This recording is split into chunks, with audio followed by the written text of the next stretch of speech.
मैं एक कहानी सुनाने जा रही हूँ। कहानी का नाम है लालची कौवा। कंचनपुर के धनी व्यापारी के रसोई घर में एक कबूतर ने घोंसला बनाया हुआ था। एक दिन एक लालची कौवा उधर आ निकला। वहाँ मछली को देखकर उसके मुंह में पानी आ गया। मुझे इस रसोई घर में घुसना तो चाहिए, पर कैसे? तभी उसकी निगाह कबूतर पर जा पड़ी। उसने सोचा, यदि मैं कबूतर से दोस्ती कर लूं तो शायद बात बन जाए। कबूतर जब दाना चुगने बाहर निकला तो कौवा उसके साथ लग गया। थोड़ी ही देर बाद कबूतर ने जब पीछे मुड़कर देखा तो अपने पीछे कौवे को पाया। उसने कौवे से पूछा, तुम मेरे पीछे क्यों लगे हो? तुम मुझे अच्छे लगते हो, इसलिए तुमसे दोस्ती करना चाहता हूँ। कौवे ने मीठे स्वर में कहा, बात तो तुम ठीक कर रहे हो, मगर हमारा तुम्हारा भोजन अलग अलग है। मैं बीज खाता हूँ और तुम कीड़े।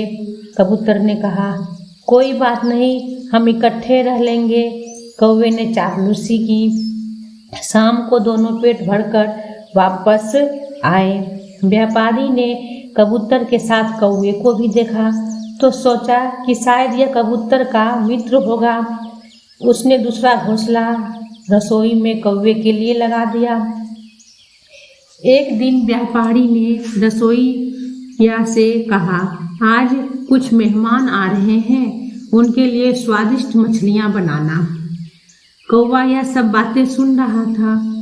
रसोइया ने स्वादिष्ट मछलियाँ बनाई। तभी कबूतर कौवे से बोला, चलो हम भोजन करने बाहर चलते हैं। मक्कार कौवे ने कहा, आज मेरा पेट दर्द कर रहा है, इसलिए तुम अकेले ही चले जाओ। कबूतर भोजन की तलाश में बाहर निकल गया।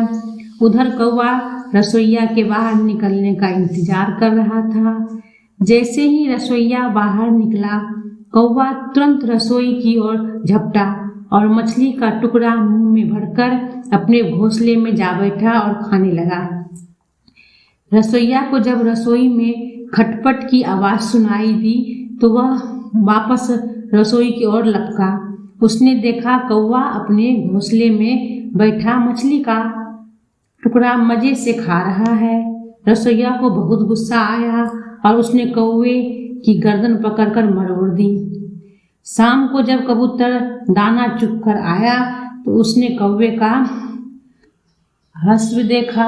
जब उसने घोंसले में मछली का अधखाया टुकड़ा देखा तो उसकी समझ में आ गई कि उसने जरूर लालच किया होगा, तभी उसकी यह हालत हुई है।